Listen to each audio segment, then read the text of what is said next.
Avant de commencer, si vous êtes sensible aux histoires authentiques, celles qui vous marquent durablement, celles qui vous rappellent des moments vécus, craints ou perdus, alors abonnez-vous et activez les notifications. Chaque semaine, je vous propose des histoires chargées d'émotions, de vérité et des leçons discrètes que la vie nous enseigne quand on n'y prête pas attention. Et l'histoire d'aujourd'hui, celle-ci vous marquera. Ethan avait toujours cru en une idée simple: si ses mains étaient suffisamment occupées, les pensées finiraient par s'apaiser. Ce n'était pas une philosophie apprise dans les livres ou par des conseils. C'était une leçon que la vie lui avait enseignée lentement, douloureusement. Avec le temps, il s'était rendu compte que lorsque ses doigts étaient occupés à serrer des vis, à ajuster des charnières, à réparer des objets cassés, son esprit avait moins de place pour vagabonder. Ce soir-là ne faisait pas exception. La maison était plongée dans un silence pesant, plus lourd encore que le silence. Ce n'était pas ce calme paisible, ce silence qui vous enveloppe. Comme une couverture. Non, ce silence était autre chose. Il pesait lourd.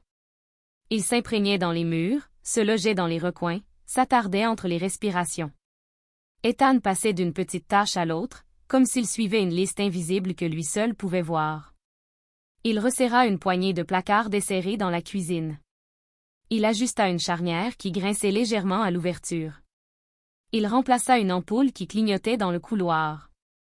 Chaque tâche était mineure, presque insignifiante prise individuellement, mais ensemble, elles lui procuraient quelque chose de rare, le contrôle. Le contrôle de quelque chose. Tout lui paraissait impossible, car la dernière année de sa vie avait été tout sauf maîtrisable.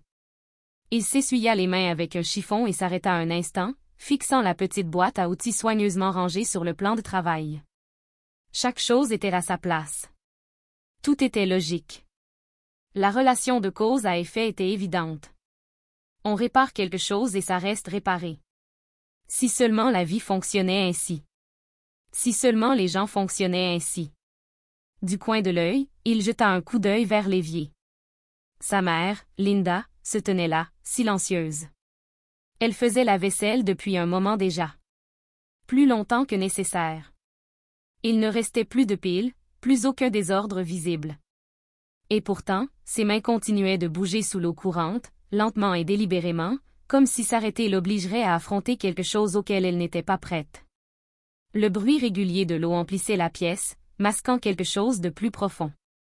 Le cliquetis des assiettes était doux, prudent, presque hésitant. Comme si même le son lui-même devait être manié avec délicatesse. Ethan la regarda un instant de plus que d'habitude. Elle avait changé. Pas physiquement, pas d'une manière qu'un passant aurait pu remarquer. Il ne la remarqua pas, mais elle lui semblait plus petite, comme si le poids qu'elle portait depuis si longtemps l'avait silencieusement écrasée, courbant son esprit juste assez pour qu'on le sente, sans le voir. Il se retourna vers le meuble qu'il réparait plus tôt. Le tournevis tourna dans sa paume. Métal contre métal. Un dernier tour. Bien serré. Fixé. Terminé. Il expira lentement. Si seulement un chagrin d'amour pouvait se réparer ainsi. Si seulement la douleur pouvait être apaisée, ajustée, réparée en quelques gestes simples et avec les bons outils. Mais c'était impossible, car Émilie était partie. Et elle n'était pas simplement partie, elle avait disparu de sa vie de la manière la plus déroutante qui soit. Sans prévenir, sans explication, sans fin claire. Un jour, elle était là, dans cette même cuisine, riant, le taquinant parce que ses toasts étaient brûlés, en chipant une bouchée avant qu'il ne soit prêt, parlant de rêves si proches qu'ils semblaient presque réels. Et le lendemain, elle avait disparu. Sans dispute, sans adieu dramatique, sans que les choses ne s'effondrent de façon logique. Un silence total. Ethan avait appris que le silence était le bruit le plus assourdissant au monde. Il avait repassé cette dernière semaine dans sa tête un nombre incalculable de fois, cherchant, analysant, questionnant chaque mot, chaque regard, chaque pause, à la recherche de signes, de failles, de la moindre explication. Mais chaque souvenir le ramenait au même point, la confusion et le vide. Il s'appuya contre le comptoir, la fraîcheur de la surface lui offrant un léger réconfort. Derrière lui, l'eau coulait toujours. Sa mère faisait encore la vaisselle. Bien qu'il n'en restât plus aucun. Et c'est alors que la vérité lui apparut. Pas soudainement, pas de façon spectaculaire, mais doucement, comme une prise de conscience qui attendait patiemment qu'il la remarque. Elle avait tout supporté. Absolument tout. Son chagrin, ses soucis, les factures à payer, le silence qui s'était installé dans la maison, les conversations qui n'avaient plus lieu, les rires qui s'étaient estompés dans les mémoires. Elle avait tout porté sans se plaindre, sans rien demander en retour, sans jamais craquer. Du moins pas là où personne ne pouvait le voir. Quelque chose changea en lui. Sans réfléchir, Ethan s'avança, lentement, doucement. Il l'enlaça par derrière. Ce n'était pas la tristesse qui le motivait, pas entièrement. C'était quelque chose de plus profond. De la gratitude. Pour sa force, pour sa patience, pour la façon dont elle était restée à ses côtés sans jamais prononcer les mots qu'il savait qu'elle avait dû penser parfois. Tu dois aller de l'avant. Elle se raidit légèrement d'abord, surprise par cette étreinte soudaine. Puis, aussi vite, elle se détendit et se laissa aller contre lui. Ses mains, encore humides, se posèrent légèrement sur ses bras. Un instant, aucun des deux ne parla. Et dans ce silence, quelque chose passa entre eux, quelque chose d'inexprimable. Puis elle inspira brusquement, un souffle tremblant. Ethan le sentit aussitôt.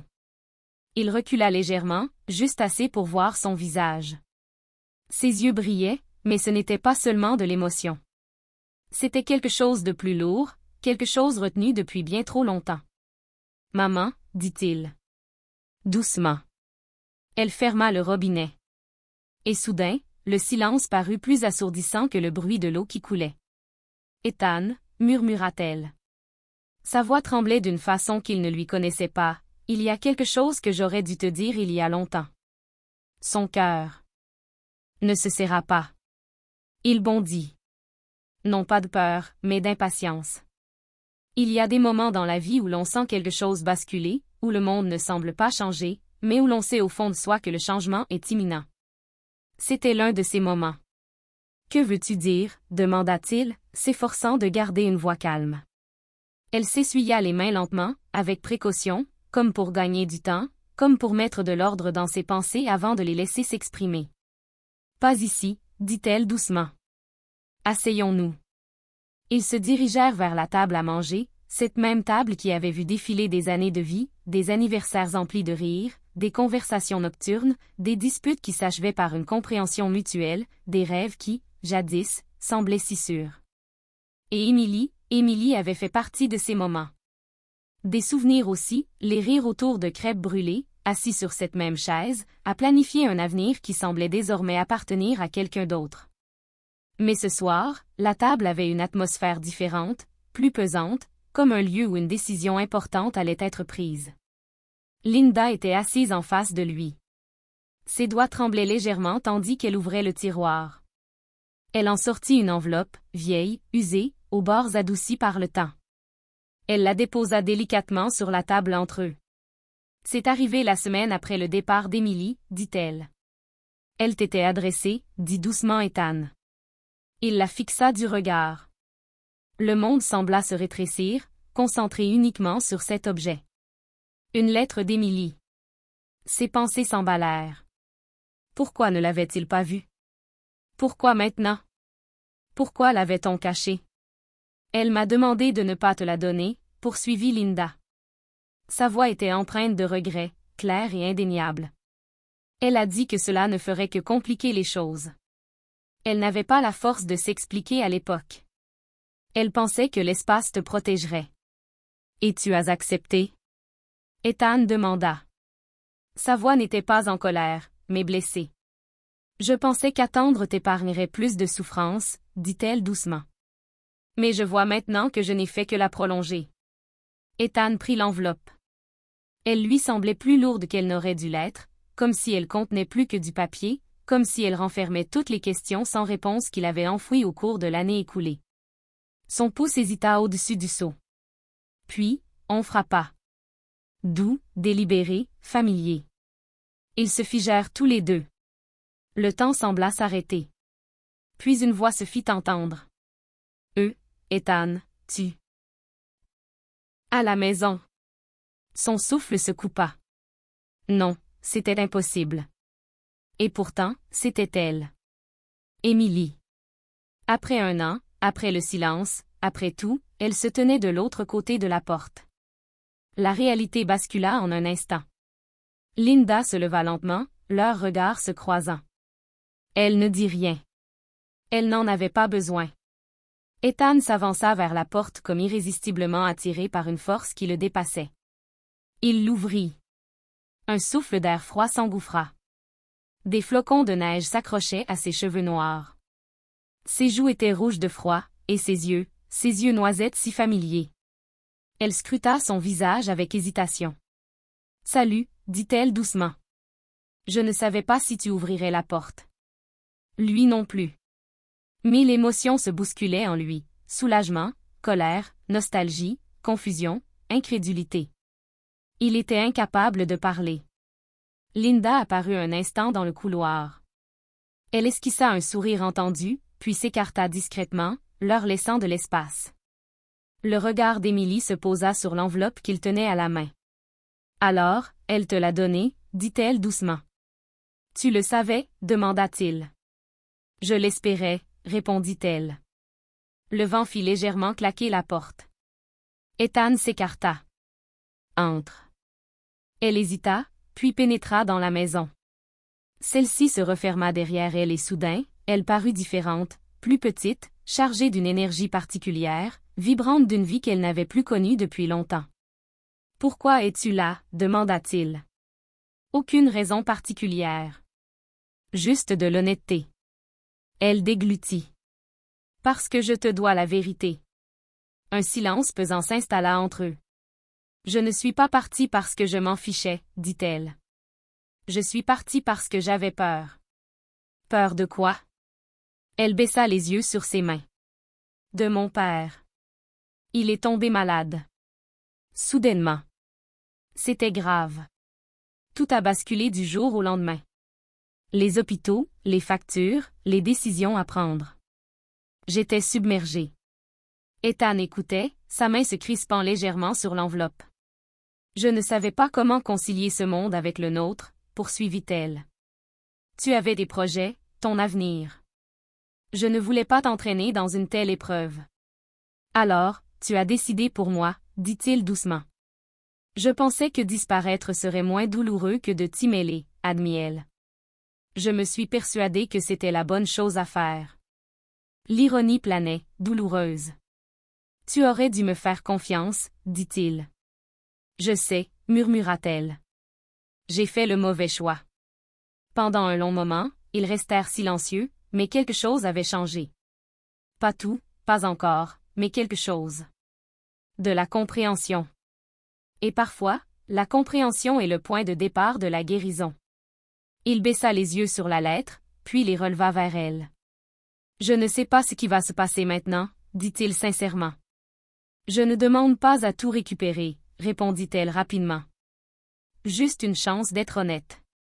Il ouvrit lentement l'enveloppe et lut chaque mot. Chaque mot, chaque sentiment qu'elle avait eu trop peur d'exprimer. Lorsqu'il eut terminé, il plia le papier avec soin. La maison sembla plus légère, non pas figée, mais plus silencieuse. On commence par l'honnêteté, dit-il. C'est ça. Elle acquiesça. Ils s'installèrent au salon. Non plus comme avant, non plus comme des étrangers, mais comme deux personnes prêtes à affronter la vérité. Et pour la première fois depuis un an, Ethan n'eut pas l'impression que son histoire était terminée. Il eut l'impression qu'elle s'était suspendue, attendant qu'il décide de la suite. Car la vie n'est pas toujours ainsi. Cela offre des fins heureuses. Parfois, cela donne une seconde chance.